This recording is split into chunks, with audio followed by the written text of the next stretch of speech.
amazing Kate Casey. Welcome back for another episode of Reality Life with Kate Casey, and I've got a great sports series for you. It was at the top of my what to watch list this week. It's called Starting Five on Netflix. What does it really mean to make it to the NBA? Not only do you have to get drafted, but you've got to matter. Every player who makes it to that level has already been a star their entire life. But once you step into an NBA court, you're surrounded by the best in the world. Greatness takes on a whole new meaning. It's not just about talent, it's about endurance. It's about showing up when your body's tired, when the pressure's suffocating, and when the world expects perfection every single night.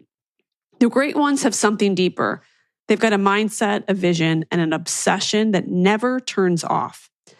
And that's what Starting Five, the new Netflix docuseries, captures so powerfully. Season 2 follows 5 NBA superstars through the 2024-2025 season. Kevin Durant, Shai Gilgeous-Alexander, Jaylen Brown, Tyrese Haliburton, and James Harden. Durant, the veteran, still chasing greatness after years at the top. SGA, quiet, precise, redefining what leadership looks like in Oklahoma City. Jaylen, the thinker, balancing athletic dominance with purpose and perspective. Tyrese, the young maestro, proving that joy and creativity can coexist with elite competition. And then James, the enigma, forever evolving, still trying to write his own ending. Together, they form a portrait of modern NBA basketball, one that's much as about character as competition. So my guest today is Peter Skaletaar, the director who shaped these stories into something intimate, emotional, and real. Before Starting Five, Peter worked on several projects, including none other than The Bachelor. And now he's covering elite sports, revealing the athletes not just as icons, but as people, navigating fame, expectation, and the weight of their own potential. I love this series. You don't even have to love basketball to appreciate this great storytelling. Much like some other series that I've mentioned, I think you're going to find yourself starting to watch the series, and then you start to love these players, and then you start watching the games, and suddenly you want to get tickets to the game. So if you have somebody in your life who loves basketball, this is an absolute conversation starter this week. And again, you don't have to love sports to love these kind of series. This is really about personal storytelling. I know that you're going to love it. And I was so thrilled to talk to Peter about season 2. You can go back and listen to my season 1 episode that I did with him previously. But I think season 2 is even better. So here's my interview with Peter. Peter, we're back together. We are. We got the band back together. Finally. When are we going on tour? Let's go. I got to tell you, season 2 liked it better than season 1. Yeah. That doesn't always happen. But somehow you did it. And I think it's better because we've got 8 episodes. They're jam-packed. And I got to say, the best thing about this is the personal story. And I'm going to say this once again. You don't even have to love basketball to get sucked into this. I think you're actually going to make basketball fans out of the people that watch this.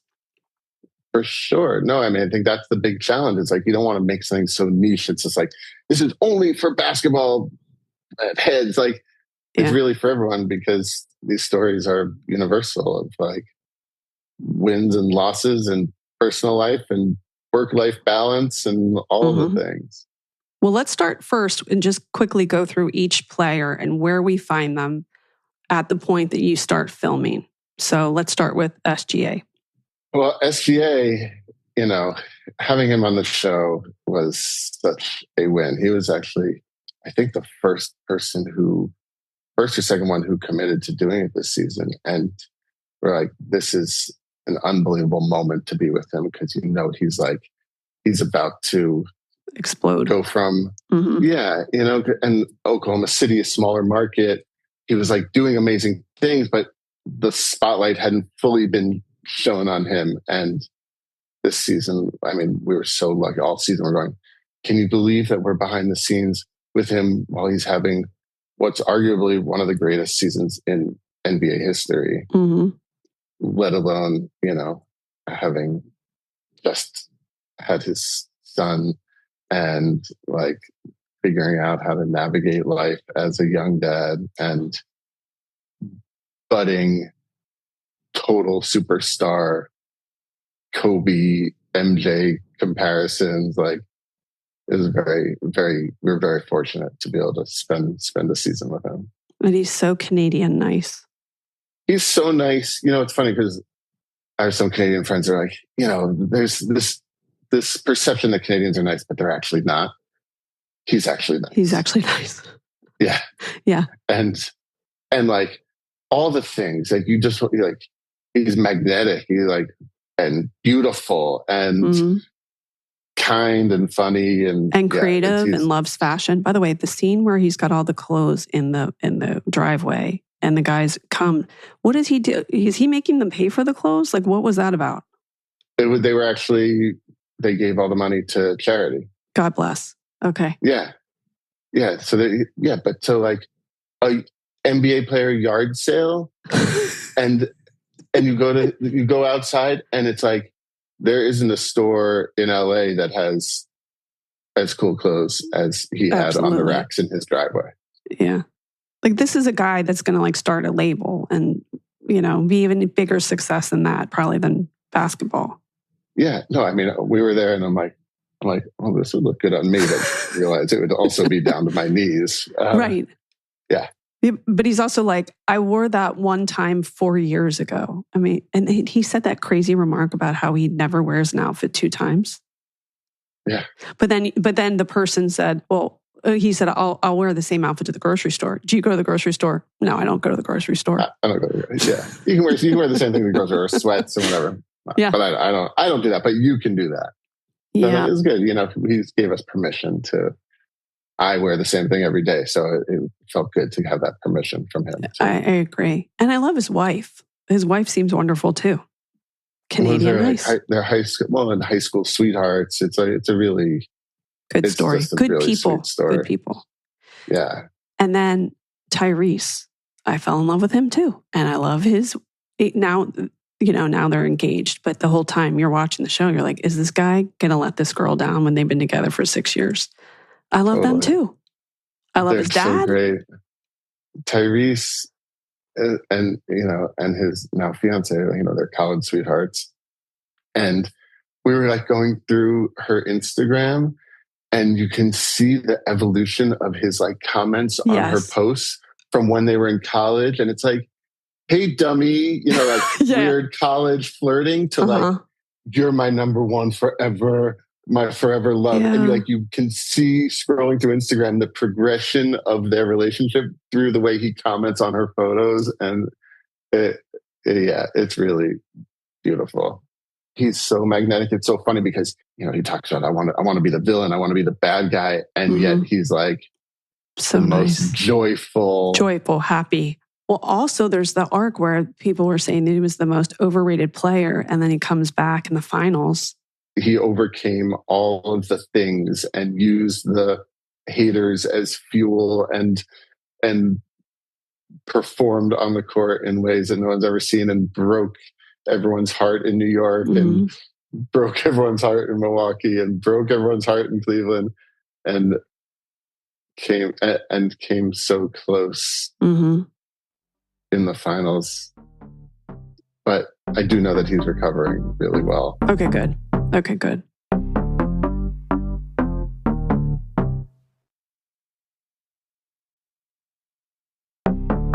Let's talk about Jaylen. And do I love his grandfather or what?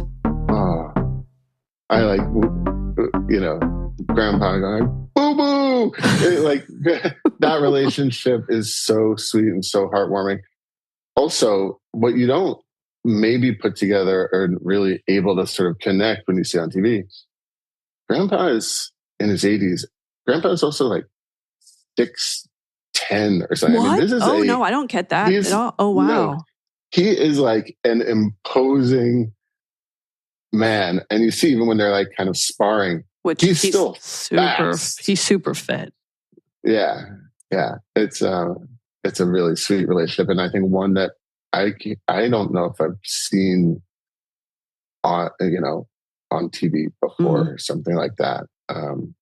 really you can see how his grandfather inspired him, made him who he is. Mm-hmm. And he's such like a deep thinker, on top of being one of the most elite basketball players in the world. Yeah. And also like hanging out with Bill Nye. And you're like, what? You do all of the things. It's really, it's really cool to see. Well, I just kept thinking even to James Harden, which we'll get into in a second, but they're all mad geniuses. This is like running thread for me is I love to watch in documentaries people that are at the peak of whatever profession, and they're all like mad geniuses. And sometimes it manifests into like weird picadillos. Like James Harden at the core seems like kind of like a proud, weird person. Yeah, I think James is probably the most misunderstood. Yeah, I think so too. Because, I think there's definitely his on-court persona, obviously the beard, the like energy, the kind of bravado, the swag, and then stuff you hear in the media of his sort of off-the-court antics. But it's like when you spend time with him, you're like, oh no, this is a great He's dude so nice on so too. many levels. I know. I love him too. Yeah. And his mom is so great. His girlfriend is so great. No, his girlfriend is dynamite. I love her. I love her. I hope that they get married. I hope so too. So she's pregnant, and when does she due? It must be pretty soon. Pretty soon, close to the end of the year. I mean, yeah. That was. But what I like about their relationship, he's like, we're both weird, and they have just a funny dynamic. And I guess, like back to what I was saying, is that your point. He comes across as this kind of just like a guy of like parties. He's got swag. He's maybe dismissive, and he's not. He's like a warm, gooey center. Just totally crazy about his girlfriend. The funny was when she caught the bouquet at the wedding, and the meme, because his eyeballs got crazy. He's like, "Oh, I'm screwed now." She caught the bouquet.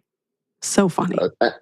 And it falls right into that perception of him. Oh, the partier, the ladies' man, all this stuff. And but the truth is, he's like crazy about her, loves her. Yeah. So sweet. Okay, Kevin Durant. Okay, what I like about him is, again, another mad genius. He looks at basketball different than the others. Like he really looks at it like artistry. I think he like even compared it to ballet. And it's crazy to see someone who's nearly 7 feet tall move the way he does. And he's like, he's like a basketball genius, and he eats, breathes, sleeps basketball in a way that it's like it's all he wants to do. There's another, similar to the James Harden meme. I don't know if you've ever seen a clip of Kevin Durant like at a club, and everyone's partying all around him, and he's just like in the background, like practicing his form. Oh, I believe it. It's constantly what keeps him going. Him being sort of in the center of these trade talks. Yeah. In the midst of the season, being with him. And sort of like being with him and seeing the realization of like, oh, right, this is just a business. Yeah. Like where am I going to land? He obviously stayed with Phoenix through the end of the season, and I was on Houston. But, to see that moment of, oh shit, I'm in the middle of the season. I'm hearing that I might get traded in the midst of all the Lucas stuff. And we thought about changing the name of the show to Traders. But it was already taken. It's already taken. Yeah. Well, I just kept thinking as each episode unfolds, like everything in this sport is about identity. And I'm sure people are going to go, well, you get paid so much money, you get all these opportunities, but it's such a mental game. Like the mental gymnastics that have to go on when you have to play at your peak, and you have to be really savvy about brand deals and your own persona. And then you've got the ticking clock all the time. Like how relevant am I? How much time do I have? And then the fear of an injury. And then all the people that that encircle you and ensuring that they have your best interest as well. and that you're being very wise about your money. Like there's so many moving parts to it. There's so many things to navigate. And also in the day and age of social media, and, the media has always been out there to be reactive, give commentary, and be critical of you as a public person. But social media only heightens that. And it's, and, we obviously see with Kevin Durant, he leans into it. Yeah. He leans into it and gets joy out of reading and responding. Tyrese, he reacts on the court by saying, "Oh, you think I'm overrated? Watch this." Yeah. So it's interesting how they all use these sort of outside forces in different ways to like help nurture them as basketball players. How hard was it to get these 5 players? And were there other people that you got close to, but they were like, "Listen, I don't want to crack open my life"? Because it's a risky thing to do. I don't know if I'd call it risky so much as it's just adding another thing to your list while you're in the midst of trying to perform at the highest level, getting paid a ton of money, having to, answer to a lot of people. You don't want any distractions. So I guess that would be the concern as a player to go, do I want to commit to something, to being as a part of a show like this? But I think we've now proven in 2 seasons where in each season, one of our guys has won the championship. Yeah. That it can happen. The show is not a distraction. And these guys are so we're also talking about over 2 seasons, 10 of the most elite players in the NBA. They're so well equipped to go, okay, yeah, I can do this and I can still perform on a basketball court. There's the crew filming me periodically is not going to distract me from doing what I do so well. Yeah. Well, something I noticed in a lot of the interviews, it's a female voice that's asking them questions. How many women were in charge of those interviews? Well, we had an amazing team in the field with the players. We had 3 directors in the field with them all the time. Susan Ansman, who has, like 30 sports Emmys on her wall. Is she the one asking and like laughing in the background and like ribbing them about relationships? Because whoever that person is deserves to get a nice vacation. She did a masterful job. Totally. Well, there's Susan Ansman and there's Christian Williams, and they're both like at the top of their game. Trish was with James and SGA. Susan was with Kevin Durant. And then Sammy Khan, who's also one of our directors in the field, who's, an Academy Award nominated filmmaker. Like, we had a pretty killer team out there with these guys, and building relationships with them and trust, and to the point where, they become like family, you can tell. Show up at the house and just walk in and they're part of the team. Cause so many of these guys have friends, family around a lot of the time, and they just sort of can fold right into the mix, and it's amazing, and sort of helps storytelling so much to have that trust.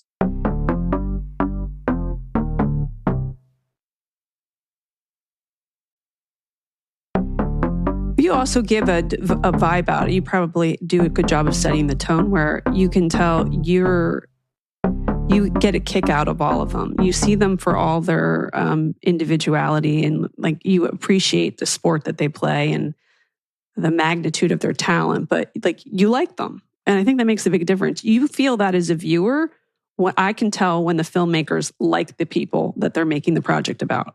Totally. Well, because we're all basketball fans. Yeah. So there's also this part of like everybody on our crew, whether in the field, whether in the edit room, whether in the office helping to coordinate things. It's like everyone's a basketball fan. And that makes it fun because you're like, cool, we get to tell stories about basketball players. All right. Amazing. And I see that, but I see that all in all parts of the NBA, like going to the games and talking to security guards at the stadium. Yeah. And they're like, I have the best job in the world. I'm like, but you have to stand here and you have to have your back to the court the whole time. You don't even get to watch the game. He's like, I still love it. And Wow. the executives at the NBA, as demanding of a job as it is, I mean, the NBA is a massive machine and it's really demanding and really stressful, but they also all love it. Mm-hmm. And there's not a lot of workplaces you go to where everyone's like loves what they do. And that's a real perk. Okay. Another stylistic thing I wanted to say I appreciate is a lot of docs and doc series, when they interview people, they're doing this weird thing where they do like an overhead shot and then from the side, and it drives me insane. It was super important to us for the interviews, with the journalists, to feel like they're talking to you, and also to not just feel like, they have to turn on a certain level when you see them on Sports Center during a broadcast where they have to kind of turn on their TV persona. And we were trying to, in all the journalists we spoke to, it's like, just talk to us as humans. And I think there's like you get a different side of them when they can sort of be more free to like, just talk to me like I'm talking to my buddy about hoops. Yeah. And you get a whole different side of them. And then same with our interviews with the guys themselves, where it's like, some of the shots are really tight. Like Kevin's was really tight, I noticed. Yeah.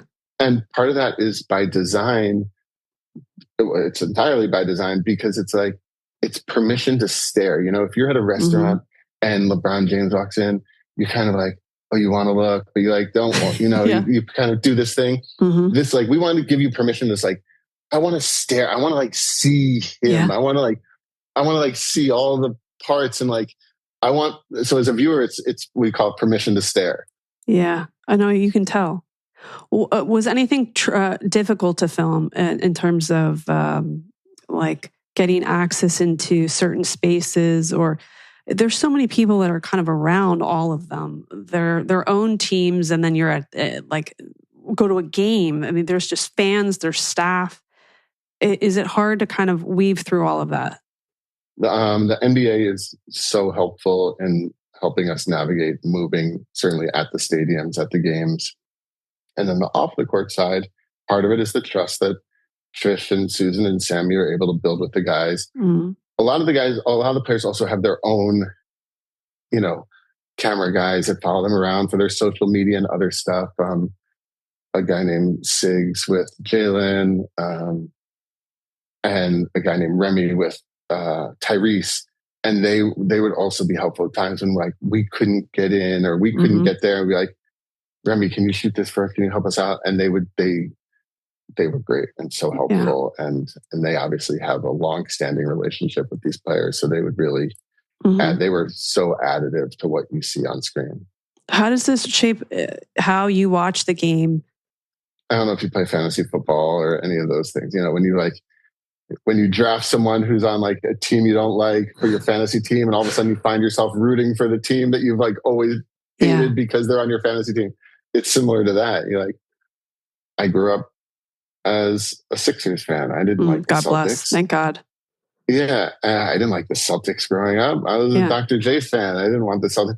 But now I'm like, after spending a season with Jaylen Brown and season 1 with Jason Tatum, like, Celtics are pretty cool. Yeah. I can't believe it.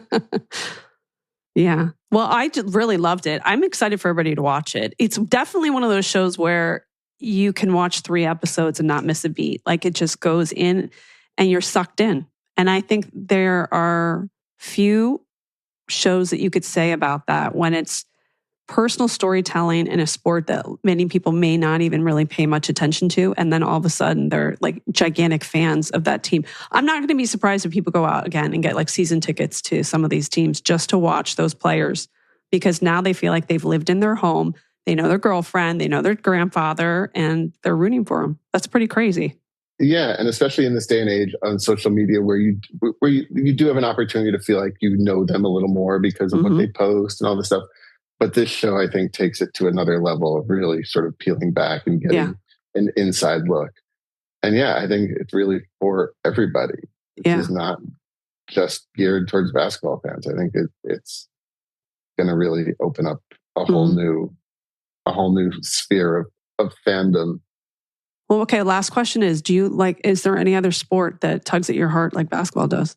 Like, can you have this job and then still keep up with like tennis or NFL or Major League Baseball? It's not about this job. It's doing the job and being a parent. Mm-hmm. I've realized I need to like narrow down. I used to know everything about every sport. Yeah. And now it's like, I know about basketball and I know about dance because my eldest daughter is a dancer. I'm living in that world too. Yep. Yeah. Isn't it hard to be a sports person and then go to a dance thing? It's a whole, because I can't even conceptualize things because it's such a different animal. Yeah, but I now know it's sort of opened my mind to respect dance as an art as a sport. Totally. Yeah, and I see the time and commitment that my daughter Georgia puts into it, and I'm like, oh yeah, you are doing the thing. You're Kevin Durant of the that's right dance competitions. That's right. Tell everybody where they can follow you. You can follow me on Instagram. I know. I'm not happy about your Instagram. I don't know how to do that. I also don't know how to talk about myself. My Instagram is beat salad bar.